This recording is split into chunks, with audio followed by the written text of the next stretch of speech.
प्यार करे से करी हो तू विचार गोरिया प्यार करे से करी हो तू विचार गोरिया आज यार बनी बनब कहियो भतार गोरिया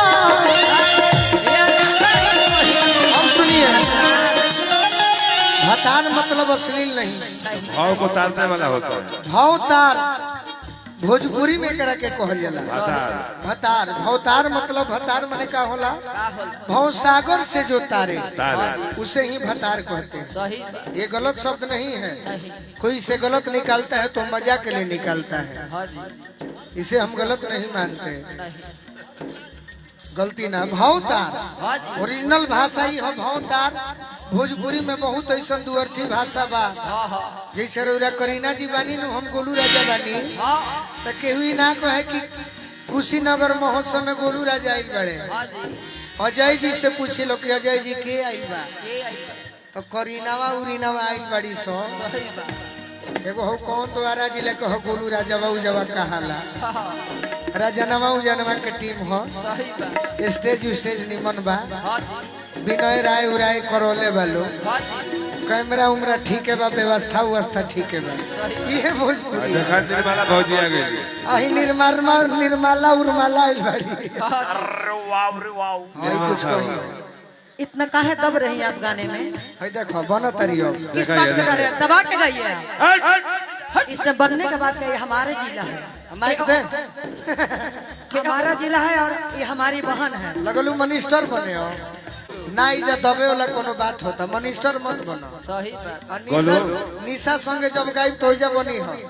करीना के हम सम्मान करतनी, करीना के हम एगो अच्छा कलाकार पारंपरिक गीत के सुपरस्टार हम मानेनी।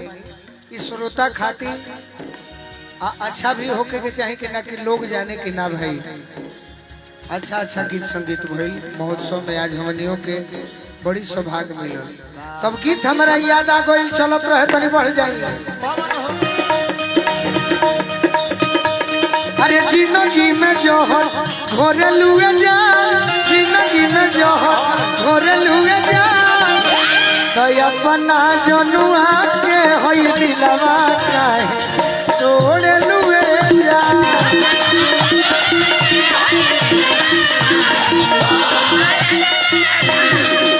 अरे दूसरा से नाता जोड़े लुए जा, अरे दूसरा से नाता रहे तो तार पैसा ले जाते इनकम टैक्स पर छापा मत पड़ जाए। ये प्यार रखो बगली में 10 रुपए प्यार दूसरा, अरे दूसरा से नाता जोड़े लुए जा अपन पगला के होई दिलवा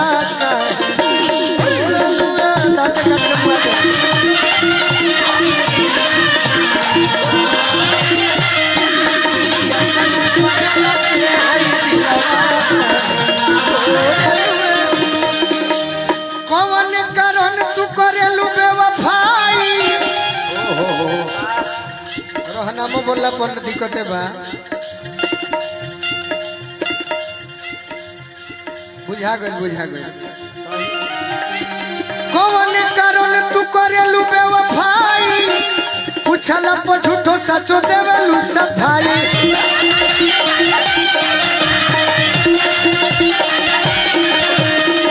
अतना बदल जइबुए हो हर जाई,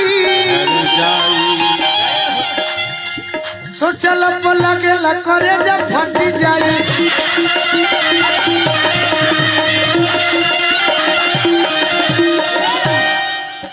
कि करानावा एने तकलो गुनाहे बा कि करानावा अरे छोड़ लुए जा तो अपना जनुआ के होई दिलवा छोड़ लुए जा।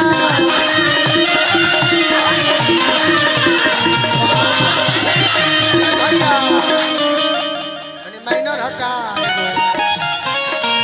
भाई जौन आशीर्वाद दिहले एगो फरमाइश कइले बड़े, आज ना तो काल मिलबू। इंतजार के फल मीठा होला, बहुत मीठा होला बाकी ये घड़ी मीठा हो जाता है। आज ना तो काल मिलबू, बनिए ही आस से प्यार हम करीले तुझसे पहले कलास से प्यार हम करीले। बाकी डर लागे तहरा, बड़ भाई माने बाबूजी होले, बड़ भाई माने गार्जियन। सही बात। बाकी डर लागे तहरा बाबूजी के पास से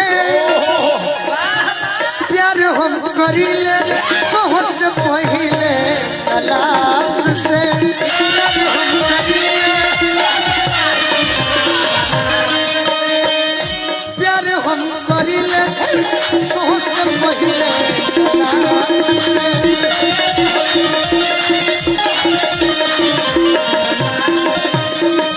ये लड़की के बाबूजी है का?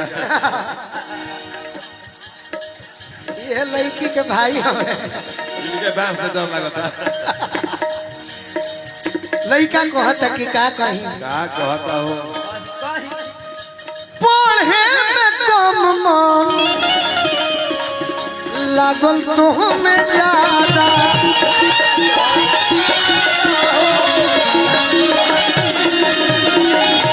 बाकी तू बदल जानी अपनी इरादा।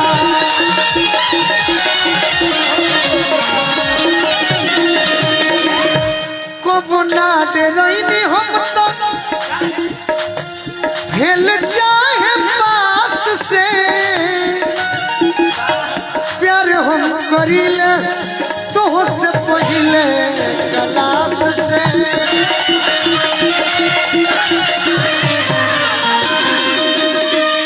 अब ढेर पैसों मिल का दे दे तो यूट्यूब वाला कम नहीं खन चढ़ा दे कि ढेर मानो तरे कुछ कोनो भी रखल जरूरी ना तेहनी के कोनो भरोसा नहीं खेलो।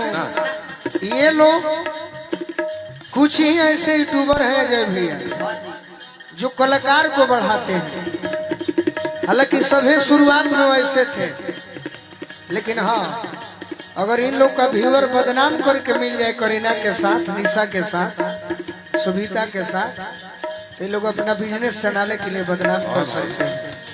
कोई बात नहीं, लेकिन ये हम हाथ जोड़ेंगे कि आज का कार्यक्रम अच्छा हो रहा है, जम रहा है, तो देखते हुए चढ़ेगा कि सबका अपना प्रतिष्ठा है। आपको व्यूअर ऐसे भी मिल जाएगा, माँ का कृपा रहेगा तो, लेकिन किसी कलाकार को बदनाम करके मत व्यूअर कमाइए। बोलू दिल पर रोग हम लगा ले,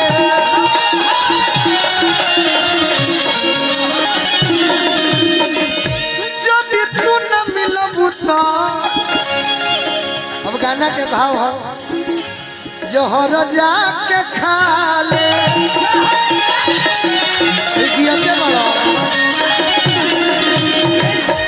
जा यही पैसा से जहर खा ले, तू ना खैलो तो का करब हम ही खाई। मिलल तू छोड़ी दो ना तो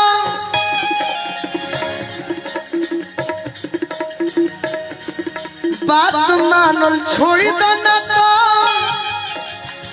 अपना आकाश के प्यार हम करीले तुझसे पहले कला